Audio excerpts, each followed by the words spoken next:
What's going on, people, and welcome back to Horror Corner 90. Today we are going to be reviewing Ouija Origin of Evil. I heard a few people saying that this was better than the original Ouija, which I haven't actually seen, so I thought I'd miss that considering that people were saying that this one is a lot better. So first dive into this one from 2016. I liked Doris, the main character in it, the girl. I thought that she was pretty creepy. Some of the effects in this, in terms of like the eyes and the mouth thing that's going on, I think was pretty freaky and pretty cool. Something that's been done before a bit, but I felt like they executed it well in this one.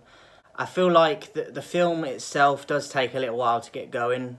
I think like it takes at least half an hour for it to sort of pick up pace a bit and get into the depth of the story, into the core of the story. But overall, I thought it was a pretty good film. Liked the ending as well. Just that the camera angle at the ending was good. I liked how they used it, and some of the camera angles in the film as well. Overall, I think were used to a good effect in how they did it. I like the old school setting of, like, I think it's the 50s or 60s it's based in.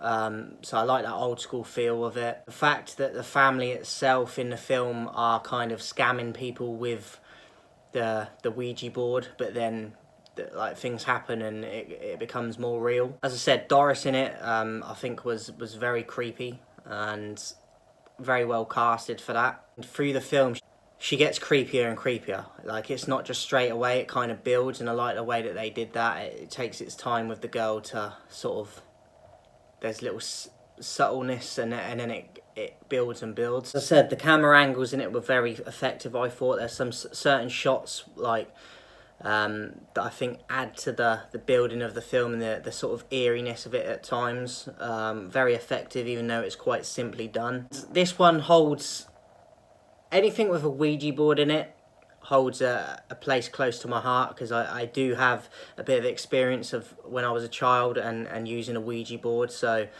yeah, some things that I might get into later on in the channel at some point, with maybe like a Q&A if anyone's interested on certain things that I experienced through my childhood. So anything with a Ouija board in it, I definitely have experience and a bit of history with. So yeah, that kind of helps sort of captivate and bring me into a film as well. So I might even check out the original Ouija as well at some point, even though it's not as highly regarded as this one from people.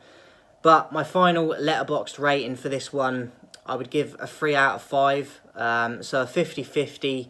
I don't think it was the worst film.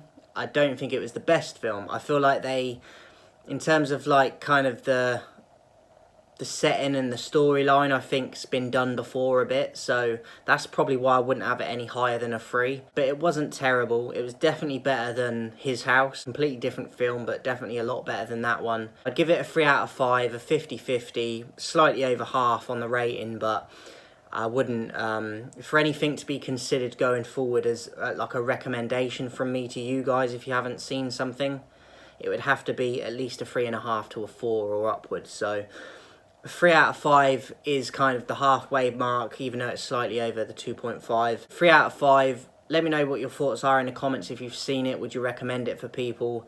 As I said, I did quite enjoy it. I felt like, as well, in the film, like, they used the powers of the demon and the possession side of it well, in terms of it's not just Doris that gets affected by it. So I liked that as well, that she sort of shifts entities and bodies, if you will. There's a few like little surprises in there here and there, but overall pretty good film. And that is Ouija Origins of Evil, and I'll be back very soon with another review, guys, on Horror Corner 90. Make sure you subscribe and support the channel, and I'll see you guys soon.